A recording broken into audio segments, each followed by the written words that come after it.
Did you know that this is one of the richest men that was ever in South Carolina? His name was Anthony Crawford. He was born in 1865, born free, born emancipated, never knew slavery a day in his life. His father owned a bunch of land and left it to him after he died.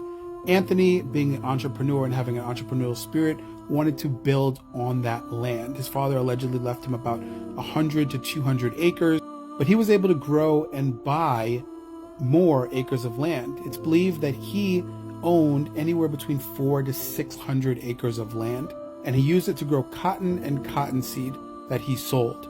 He had an estimated net worth of $25,000, which in today's money is $750,000. And regardless of if you were black or white, as long as he treated you with respect, you better treat him with respect. He's quoted as saying that the day a white man hits him is the day he's going to die.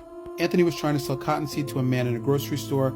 The man tried to shortchange him, and Anthony just refused to sell it to him. But saying no was never an option. And today, if you go to Abbeville, South Carolina, you'll see a plaque that was dedicated to him. The crazy thing about history is that it's all around us, regardless of if we want it to be or not. For example, this building right here that I'm going to show you was the site of an infamous trial. On February 15th, 1947, a man by the name of Thomas Watson Brown had his life taken from him and he was robbed. A black man by the name of Willie Earl was said to have been the culprit. Police came to his mother's house and arrested him and then subsequently took him to jail. The next day, a convoy of cab drivers went to the Greenville jailhouse and got him out. And they subsequently ended the life of Willie Earl before he could even go to trial. At the time this happened, Strom Thurmond had just been elected governor. If you know anything about Strom Thurmond, he was a vehement racist who did not like black people at all. Later, it would come out that he had a daughter that was biracial. Go figure. The trial for the men that subsequently ended the life of Willie Earl took place right here. This was the old Greenville County Courthouse. The trial lasted about 2 weeks. At the time, they didn't have to sit with their attorney or their counsel. They sat with their families, something that was unprecedented even for the time, and showed the amount of privilege that they had in society, specifically Southern society. During the trial, South Carolina senators had a lot to say, including this. When they questioned whether or not there had actually been one of the attorneys said this. And after 5 hours and 13 minutes of deliberation, the jury came back with a not guilty verdict. The judge was so visibly shaken and angry by this that he left without even thanking the jury for what they had done.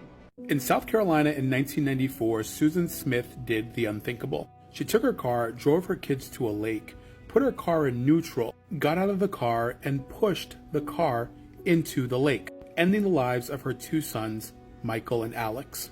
Susan Smith spent the next 9 days lying to police. She told police that she had been carjacked by a black man, and he subsequently kidnapped her children. And she spent the next several days pleading for their safe return. And because of her, innocent black men were taken into questioning because of what she did. After a police investigation, Susan Smith came clean and admitted that she did this all on her own. It's believed that she did all this because she was in a relationship with a wealthy man who wanted to end the relationship with her because he didn't want children.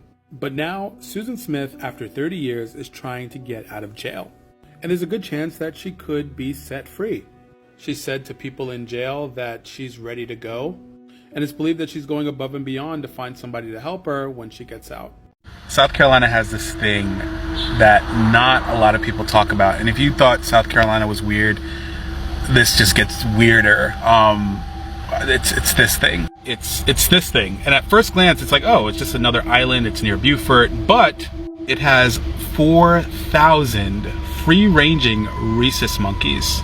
So in the 1970s, these monkeys were being experimented on, and a bunch of them got out. They were in Puerto Rico, and they had bit some people, and the people in Puerto Rico didn't want them there anymore.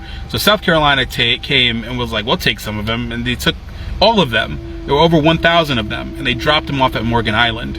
And of course, monkeys did what monkeys do, and they started breeding, and now there are over 4,000 of them. Allegedly, they have various different types of diseases, including chlamydia. Here are some pictures of them. They're actually kind of cute. So yeah, chlamydia monkeys.